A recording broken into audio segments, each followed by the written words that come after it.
कभी सोचा है घर में सबसे ज्यादा दर्द कौन देता है? वो लोग जो कहते हैं कि वो अपने हैं। आज मैं आपको एक ऐसी लड़की की कहानी सुनाता हूं जिसने चुप रहना सीखा, लेकिन झुकना नहीं। तारीख याद नहीं श्रुति को, बस इतना याद है कि सुबह के 5 बजे थे। अंधेरा अभी पूरी तरह गया नहीं था और वो रसोई में खड़ी थी, अकेली। 6 तरह की सब्जियां काटनी थी, दाल बनानी थी, चाय बनानी थी, नाश्ता तैयार करना था, और सबसे बड़ी बात, एक भी गलती नहीं होनी चाहिए थी, क्योंकि गलती मतलब ताना, ताना मतलब मायके का अपमान, और मायके का अपमान श्रुति बर्दाश्त नहीं कर सकती थी। चाय बन चुकी थी, महक अच्छी आ रही थी। श्रुति ने सोचा, चलो आज तो कुछ ठीक बना। लेकिन तभी हाथ थोड़ा गीला था, भगोना फिसला, छन्न, चाय पूरी फर्श पर, दूध, चीनी, पानी, सब मिक्स होकर एक गंदा सा तालाब बन गया। श्रुति का दिल धक से रह गया। हे भगवान, अब क्या होगा? और फिर वो आवाज आई, वही तीखी, चुभने वाली आवाज। हे भगवान, सुबह सुबह ये अपशकुन क्यों करती हो बहू? दरवाजे पर खड़ी थीं लता पाटिल। श्रुति की सास, चेहरे पर गुस्सा, आंखों में नफरत। श्रुति ने घबराकर कहा, मां जी, मैं बस। हाथ फिसल गया था। हाथ फिसल गया या अकल ही नहीं है तेरे पास? लता पाटिल ने नीचे देखा, फिर श्रुति की तरफ। मेरे बेटे ने दार्जिलिंग से यह चाय लाई थी, असली, ऑर्गेनिक, एक्सपोर्ट क्वालिटी। तेरे गरीब मायके में तो दूध भी महीने में 2 बार मिलता होगा, और तूने इतनी महंगी चाय जमीन पर बहा दी। श्रुति चुप खड़ी रही, लेकिन अंदर कुछ टूट रहा था। उसे याद आया अपना घर, वो छोटा सा 2 कमरे का मकान, जहां उसके पापा रोज सुबह 5 बजे उठकर बस स्टैंड जाते थे। कंडक्टर की नौकरी, पूरा दिन खड़े रहना, गर्मी में, बारिश में, ठंड में। और उसकी मां पड़ोसियों के कपड़े सिलती थीं, रात रात भर जागकर, ताकि श्रुति को अच्छे कपड़े मिले, अच्छी पढ़ाई मिले। गरीब मायका, गरीब मायका, ये शब्द श्रुति के कानों में गूंज रहे थे। उसकी आंखों में आंसू आ गए, लेकिन उसने रोका, क्योंकि अगर रोए तो एक और ताना मिलेगा। ड्रामा क्वीन, बस रोना आता है। तो श्रुति ने सिर झुकाया, पोंछा उठाया और चुपचाप फर्श साफ करने लगी। अंदर दिल रो रहा था। उस दिन घर में खुशी का माहौल था। लता पाटिल की बेटी मीनाक्षी आने वाली थी ससुराल से। सुबह से ही लता ने घर में हलचल मचा रखी थी। बहू, आज मेरी बेटी आ रही है, घर चमकना चाहिए, समझे? श्रुति ने पूरा घर साफ किया, झाड़ू, पोंछा, बर्तन, कपड़े, सब कुछ। दोपहर में मीनाक्षी आई, बड़ी गाड़ी में, महंगे कपड़े पहने, हाथ में ब्रांडेड बैग। लता ने उसे गले लगाया जैसे सालों बाद मिली हो। आ गई मेरी राजकुमारी। और फिर दोनों बैठकर श्रुति की बुराई में लग गईं। श्रुति रसोई में खड़ी सुन रही थी। मां, भाभी कैसी हैं? अरे बेटा, मत पूछ, बिल्कुल बेकार। न खाना ढंग से बनाती है, न घर संभाल पाती है। पता है ना, गरीब घर से है, क्या ही सीखी होगी। मीनाक्षी ने जोर से हंसते हुए कहा, सच में मां? अरे तो भैया को किसी अमीर घर की लड़की से शादी करनी थी ना? श्रुति का हाथ थरथर आ गया।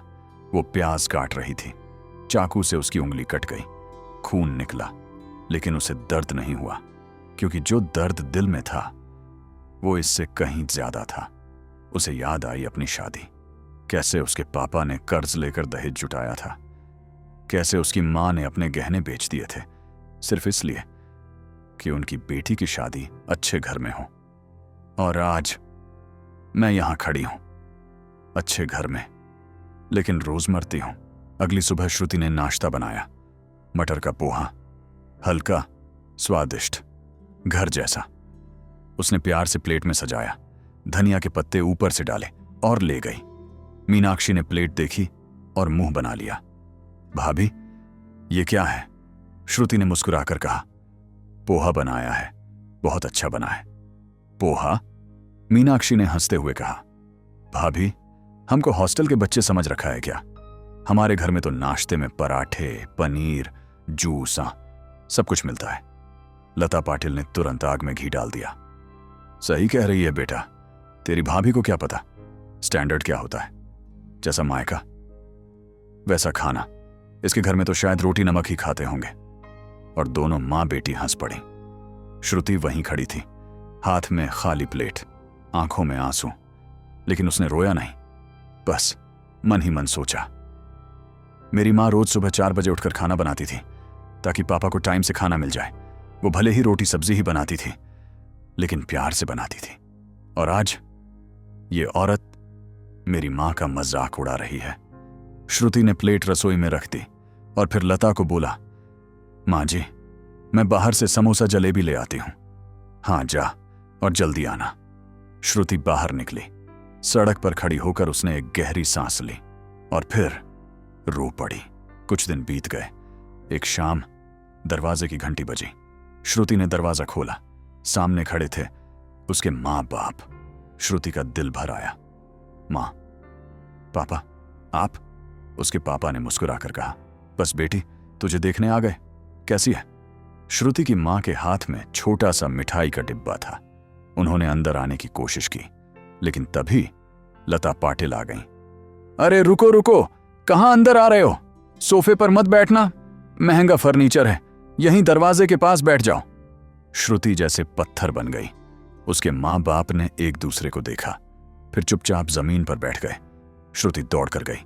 माँ, पापा, ये क्या? उठो, मेरे कमरे में चलो। लेकिन उसके पापा ने हाथ पकड़कर रोक दिया। नहीं बेटी, हम ठीक हैं, बस तुझे देखने आए थे। तू खुश है ना? बस यही जानना था। श्रुति की माँ ने मुस्कुराते हुए कहा, हाँ बेटी, हम बस 5 मिनट रुकेंगे, तुझे देख लें, बस।